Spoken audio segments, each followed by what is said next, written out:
আসসালামু আলাইকুম ওয়া রাহমাতুল্লাহি ওয়া বারাকাতুহু। আলহামদুলিল্লাহ, আমরা যারা দুনিয়ার চিন্তা নিয়ে অনেক বেশি ব্যস্ত থাকি এবং কাউকে যখন দাওয়াত দেয়া, ভাই আসেন একটু দিনই কাজে বসি, একটু এই জায়গায় একটা ইসলামী আলোচনা হবে বা দিনই আলোচনা হবে, আখিরাত সম্পর্কে কিছু কথা হবে, একটু ভাই আসেন, তখন তিনি বলে যে আমার সময় নাই, আমি অনেক ব্যস্ত, আমি ওখানে গেলে আমার অনেক ক্ষতি হয়ে যাবে।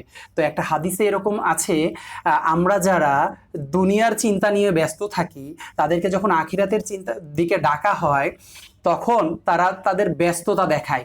তারা দেখায় আমি যদি দিনই কাজে এখন সময় দিই তাহলে তো মানে আল্লাহ তাদের চোখে এমনভাবে অভাবটা দেখিয়ে দেয়, দারিদ্রতা দেখতে পায়, আমি চলে গেলে তো আমার এত টাকা লস হয়ে যাবে, আমার তো এই জায়গায় না থাকলে আমার অনেক বেশি ক্ষতি হয়ে যাবে। তো এবং যারা পক্ষান্তরে আল্লাহ সুবহানাহু ওয়া তাআলা বলছে যারা আখিরাতকে প্রাধান্য দেয়, আখিরাতের জন্য সময় ইনভেস্ট করে, আল্লাহ তাদেরকে দুনিয়া না চাইলেও দুনিয়ার জীবনের ভোগ যেই জিনিসগুলো প্রয়োজন সেগুলোও দিবে এবং আখিরাতে তো দিবেই, কারণ তারা আখিরাত চেয়েছে।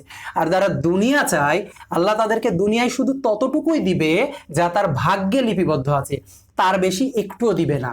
তো আপনাকে যদি আমি বা অন্য কেউ দিনই কোনো কাজে, দিন শিক্ষার জন্য বা ইসলামী কোনো পরিবেশে আসার জন্য ইনভাইট করে, তখন আপনি যে ব্যস্ততা দেখাচ্ছেন যে ভাই আমার তো অফিস আছে, আমার তো ক্লাস আছে, আমার তো ওই জায়গায় যাইতে হবে, আপনি আসলে প্রায়োরিটি দিচ্ছেন না। তখন আপনি দুনিয়াকে প্রায়োরিটি দিচ্ছেন দিনের থেকে, অর্থাৎ দুনিয়াকে প্রায়োরিটি দিচ্ছেন আখিরাতের থেকে। তখন আল্লাহ সুবহানাহু ওয়া তাআলা আপনার চোখে এমনভাবে দারিদ্রতাকে শো করবে, দারিদ্রকে তুলে ধরবে, আপনি মনে করবেন এখানে গেলে তো আমার অনেক টাকা ক্ষতি হয়ে যাবে, এখানে গেলে তো আমার লস হয়ে যাবে। এই চিন্তাটা আল্লাহ আপনার কর্মের দরুন আপনার অন্তরে উদিত করে দেয়। তো আসুন চেষ্টা করুন, কেউ যখন আপনাকে দিনই কোনো কাজে, দিনই কোনো জায়গায় সময় ইনভেস্ট করতে বলছে, টাকা ইনভেস্ট করতে বলছে, এদিকে গুরুত্ব দেন, যেটা আপনার আখিরাতের জীবনে বহুগুণে উত্তম এবং কল্যাণ রূপে আপনি ফেরত পাবেন। অথচ দুনিয়ার জীবনকে আপনি যদি গুরুত্ব দেন এবং দুনিয়ার ব্যস্ততা যদি আপনি দেখান যে আমি অনেক ব্যস্ত, আমার সময় নাই এইসব জায়গায় যাওয়ার, এইসব জায়গায় গেলে আমার সময় নষ্ট হবে, তাহলে একসময় আপনি ক্ষতিগ্রস্ত হবেন। আল্লাহ বলছে আপনার চোখে আল্লাহ এমনভাবে দারিদ্রতাকে দেখাবে, আপনি দুনিয়ার ব্যস্ততা নিয়েই পড়ে থাকবেন। আল্লাহর জন্য যদি আপনি সময় না বের করেন, আল্লাহ আপনাকে ঠিক ততটুকুই দিবে যতটুকু আপনার শুধু ভাগ্যে লিপিবদ্ধ আছে, এর চেয়ে অতিরিক্ত দিবে না। পক্ষান্তরে আপনি যদি আখিরাত চান, আখিরাতের কল্যাণ চান, আল্লাহ আপনাকে দুনিয়া না চাইতেও দুনিয়ার কল্যাণগুলো দিবে এবং আখিরাতও দিবে। তো আসুন চেষ্টা করি আমরা দুনিয়ার জীবনের থেকে আখিরাতের সময় যেন ইনভেস্ট করতে পারি সে বিষয়ে গুরুত্ব দিতে। কারণ এই দুনিয়ার জীবনটা আসলে একেবারে ক্ষণস্থায়ী।